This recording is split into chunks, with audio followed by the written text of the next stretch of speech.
You know, this morning, God came to me and asked me one question. Trolls Band Together fan. Ugh. Ugh. Oh, God, hi there. Oh, hi there again, mighty lord. Hello there. Yes, it's been 7 months, but I'm gonna ask you again. What is the greatest movie of all time? Well, God, a definitive answer is quite impossible. I don't quite have much of a favorite film. But, for the sake of this review, I gotta say... Inside Out 2, baby! That's right, God. That is the greatest movie of all time.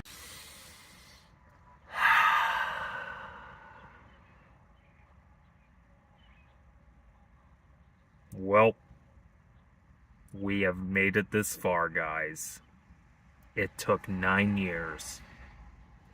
The movie that changed my life all the way back 9 years ago, Inside Out, has finally got a sequel! It is a sequel that I have always since Inside Out back in 2015, always dreamed for a sequel to be a fruition, guys. Hell, I even did some drawings or like fan arts and all that of Inside Out 2, like when will that come out and all that. And now, we're here! It is freaking here! It's freaking here! It's freaking here! Oh my gosh! Oh my gosh! I cannot believe it! Thank you, cinema gods. Thank you, thank you, thank you. Thank you for all your blessings for this sequel. So anyways, what up y'all? Trolls Band Together fan 2001 here. And here today, I'm ready to talk about the long-awaited sequel, Inside Out 2. So, Inside Out 2, without no spoilers at all. Don't worry, you're safe, guys. It's about, now Riley's now a teenager, and of course these, new emotions, anxiety, NU, and, also envy and embarrassment come and take over Riley, and they leave the old emotions out, and, now they have to go on a journey to find, this, sort of spiral thing on the other side of Riley's mind to, basically save Riley. Because since this is my most anticipated movie of just the entire history of your existence, oh my gosh, I was so pumped, guys. The hype was so real, guys. I could not wait a second to see this movie, Inside Out 2, because, and after watching it, guys, I gotta say, it fucking lived up to the hype! And hear me out when I say this. Inside Out 2 tops the original. Yes, you heard me right, and I'm about to explain why. You remember how whimsical and simple and just touching and lighthearted the original was? Well, oh boy, this sequel here takes a 180, guys. It is more mature and just more adult. Well, technically not, because Riley's still a teenager, I guess. But regardless, this is more mature than the original, guys. It honestly goes into deeper themes than the original. I mean, the original, it is basically, yeah, it's okay to be sad and all that. But here, the message here is basically, as you get older, it's you're kind of gonna struggle throughout life. It's something you have to deal with. And honestly, this movie tackles these messages so well, guys. I mean, they're pretty complex messages, and I can't talk about them too much in this amount of time, guys. But I'm gonna try my best, guys, because, guys, this is definitely a lot more complex than the original, guys. And it deals with stuff that we all deal with, guys, like anxiety. We all can feel jealous at times or feel embarrassed. Riley's mind here, oh my gosh, it looks more bigger than the original, guys. I mean, wow. The filmmakers added so much more detail into this world. I mean, there's an underground basement down the memory dump, because I thought that the memory dump was just all that, but I was surprised that there's this room where all this water and all that, and just all these memories. They're basically special core memories that I guess were added as she got older, technically. Yeah, I guess Riley's mind does expand as she gets older, I guess. And but oh my gosh, it's just so beautiful, guys, to look at. And yeah, the animation, honestly, while I am trying to debate if it's better than Trolls Band Together or not, honestly, I just hope Alyssa doesn't kill me for that. you know, if I like Inside Out 2 better, but I'm still debating. But in terms of animation, guys, Inside Out 2, hear me out, guys. It is the most gorgeous looking movie I have ever seen in my life. Like, in terms of visuals, animation in general, and as well as from Pixar, guys. I mean, holy wowzers, guys. Pixar has came a long way from the shitty animation from the first Toy Story to nearly 3 decades later with this. I mean, just every shot in this movie, you just want to make a big round of applause to these animators. It's freaking gorgeous to the eyes, guys. I could not take my eyes off the screen throughout the whole movie, guys. It was just a work of pure art, guys, just looking at this movie from start to finish. Hell, parts of this movie even felt like a live action movie. Like, some of the textures and the details, like, for example, like on, Riley when she's, like, sweating and all that during her games of hockey. Oh my goodness, just that sort of detail just looks so realistic. I'm like, there's no way in hell that was done on computers, guys. There's no way in hell. That looks so fucking realistic. There's some amazing slow-mo scenes, especially with the hockey puck and just, oh my gosh, when that goes on, it just looks so realistic and just awe-inspiring just looking at that. But not only the live-action visuals, like the animation that just almost looks live-action, is not the only thing that's pleasing to the eyes. It's also, there's freaking 2D animated characters in this movie. Yeah, can you believe it? Freaking 2D animated characters in this movie. I mean, there's this dog-like character who's basically sort of a cross between Fix-It Felix and Cooper from Trolls. And I gotta say, in fact, I think he has the voice actor kind of reminds me of him. What if he is actually? What if he was Ron Funches?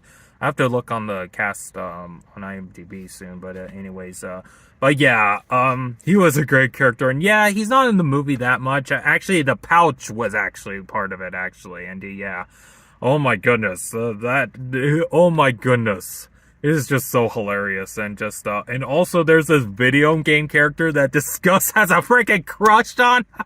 I was dying on the floor of laughter. It was just so fucking hilarious. And also this Dark Secrets, like, Shadow character, he was pretty cool, guys. And, yeah, those sort of new characters, they don't really get much. They're kind of new imaginary friends, or rather just, memories of, like the dog character was basically part of this, preschool show that Riley watched as a kid. And the video game character was, from video game that Riley played a lot. And even if they don't get much screen time in the movie, their scenes were still freaking great and satisfying and hilarious to watch, guys. And hell, there's an Inside Out series coming out, guys, and who knows, they'll probably get more screen time in the TV series, which I'll definitely get to watch a lot on Disney Plus, guys. Yes, I basically canceled my Disney Plus subscription, but now I gotta resubscribe to it back and pay it again, guys, because only just to watch the Inside Out series. That's it, guys. And yeah, the world building in this movie is just phenomenal. I will admit, in the first movie, they didn't, the Riley's mind kind of, felt more small scale in the first movie, but, here, it feels larger than life, guys. I mean, they added so many more locations in this mine. Like, there's that beautiful, underground storage area with a bunch of these beautiful, memory balls and just the water and all that and electricity. That was such a beautiful place. And even the Sarcasm River, oh my gosh. That is freaking hilarious. And just, they even they go to old places. Yeah, even though they do have some nostalgia thrown in, guys, and don't worry wrong, guys. Whenever Disney tries to throw in some nostalgia, like, ways to remember from the original, it just felt really forced, especially that cringe-worthy Olaf scene when he was impersonating the first movie. Yeah. In that shitty Frozen 2, which we don't speak of. But anyways, but here, guys, they actually, they do throw in nostalgia to in this movie, but it's not, but it feels integral to the plot. Like, they turned the Imagination Land into a freaking headquarters, like space station, where all the mind workers have to work for anxiety and all that, and to decide Riley's future and how cool she can be. which is Anxiety's personation and all that. And just the characters, just all of them are just, I absolutely adore all of them. Freaking Joy. She's just she's the queen of Pixar, guys. Oh my goodness. And just Amy Poehler knocks out of the park as Joy, and just, she had a great, interesting character arc of, accepting sadness, and, as she was bonding with her, and all that, yeah, if you're going into this movie thinking that, this is gonna be a rehash of the original, no, really, not really. I mean, yeah, sure, emotions do, are basically kicked out somewhere far away and all that, and they're trying to get back home and all that, like the first movie, but that doesn't count as a rehash, guys, because this movie actually goes into, basically, they're trying to get this thing to get back there and all that. And also, all the old emotions actually bond together with Joy, guys. While in the first movie, Joy was bonding with sadness, here, guys, Joy is literally bonding with everyone. That's right.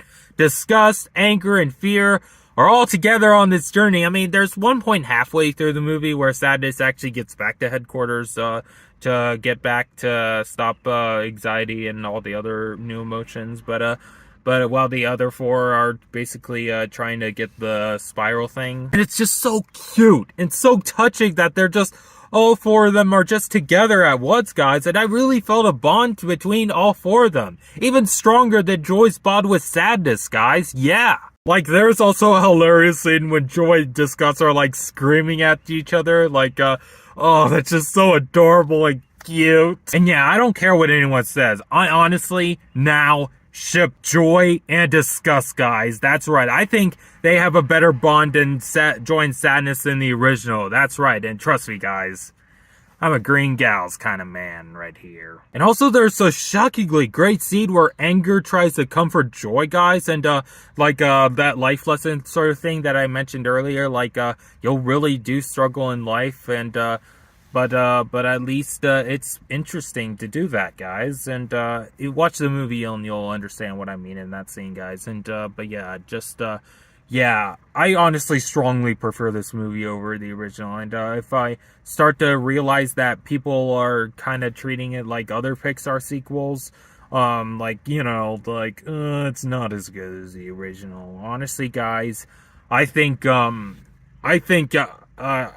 literally overlooking all the great stuff about this movie. I mean, there is just so much great stuff to love about this movie. I mean, yeah, the original, it was pretty simple for what it is, but here, it's more complex, guys, and I prefer more complex stories over simplistic-like stories, as nostalgic as I might find them to be. You know, like childhood movies I grew up with. In this movie, it's completely unpredictable. It's unpredictable as fuck. I might as well say it is the most unpredictable story I have ever seen for any movie, guys. I mean, you never know what's gonna happen next, guys, and yeah. And of course, let's not forget the cherry on top. The new emotions, guys. Oh my goodness. When they first came on the screen, guys, I geeked out and I went to applaud so hard, like, woo! I honestly geeked out harder than when the No Way Home villains came on the screen. That's right. And when they start controlling Riley, you're like, oh man, this girl's the boss, I gotta say. And of course, anxiety frickin' stole the show, guys. Oh my goodness, guys. You might think, even from the trailers, you might think she could be a villain, really, but, I mean, yeah, she does pretty dickish things, like, thinking she's in the rights to control Riley and be the boss of Riley, to control her, and I gotta say. And, but really, she learns by the lesson to share the control with Joy, really, because she was kind of wrong to just shut her out and all that. But at the same time, you kind of see where she's coming from. She's yeah, I mean, she kind of is a villain a bit, because she's kind of taking Riley down the wrong path, really. But honestly, yeah, you kind of still feel where she's coming from. She's kind of like Scar from Lion King. And Envy. She's freaking adorable as hell. I love the moment when she first appeared on screen and she's bonding with Disgust, and of course, Disgust is carrying her like a baby. Oh, it's just so adorable. And Envy's like, whoa, look at your hair. And Disgust is like, yeah, I don't think so. There was also NU, she's like, it's what you would call the boredom. And of course, actually she uses her phone to control the console. That's right, she's actually connected to the console. Embarrassment was great, and even Sadness and Embarrassment had great chemistry, yeah. I honestly ship all the emotions. They have great bonds with each other. And yeah, all the emotions get their moment to shine in this movie. Like this running gag where Anger just wants to punch out the new emotions into the memory dump. It's just fucking hilarious. It was all done in like a scrapbook-like animation, guys. And yeah, that scrapbook animation looks like it just came out of a Trolls movie. Hell, even that Provo video game character that I mentioned earlier, the Lancelot character, it was like something out of a Wreck-It Ralph movie. Yeah, this movie, it's not just an Inside Out movie, but it's also both a Trolls and Wreck-It Ralph movie all combined. It's like the filmmakers were just watching my channel and while looking at my favorite movies and all that, and understanding how obsessed I am, and just decided to put those sort of Easter eggs and references like that, guys, and put them in there in this movie, guys. And I gotta say, whoever chose to put those characters in Inside Out to make it like that style, like both Wreck-It Ralph and in Trolls style of animation and all that, like those sort of sequences, God bless you guys. Big round of applause to all of you people and all of you who worked on this movie. And yeah, this movie, it is nothing like those Pixar sequels from last decade, guys. No. This doesn't even feel like something from Disney nor Pixar. No. This feels more like a DreamWorks sequel, because it expands its world, its themes, and just in its animation, and just, it takes everything up to the next level, guys. Everything you loved from the original Inside Out, it's like times 100 here, guys. You can clearly tell there is just so much passion and love put into this movie that it's just so hard to nitpick or criticize this at all. And yeah, honestly, as you can tell, I have no negatives. I don't have a single nitpick.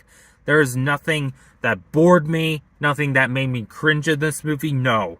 It was all engaging from start to finish. I literally stood there from the start of the opening credits to the very end of the credits. And yeah, there's actually a post-credit scene, so be on the lookout for that. Pixar fucking outdone themselves. They're honestly now on the quality of DreamWorks right now. And what a coincidence that this movie actually came out 10 years and 20 years after two DreamWorks sequels, Shrek 2 and How to Train Your Dragon 2. Yeah.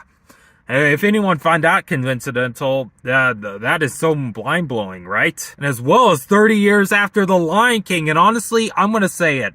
Inside Out 2 is now the Lion King of this new generation. That's right, people. It is the Lion King of Pixar, and it's the Lion King of 2024. So please, guys, go watch Inside Out 2 right now. Stop watching this video and go watch it right now.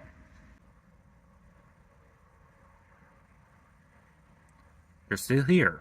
Go see it! It is as perfect as cinema can get, guys. It's better than The Lion King. It's better than Lord of the Rings. It's better than The Dark Knight. It's better than the Wreck-It Ralph duology. It is now, to be honest, my #1 favorite movie of all time. On par with Trolls Band Together. That's right, people. All hail the queen and queen of movies.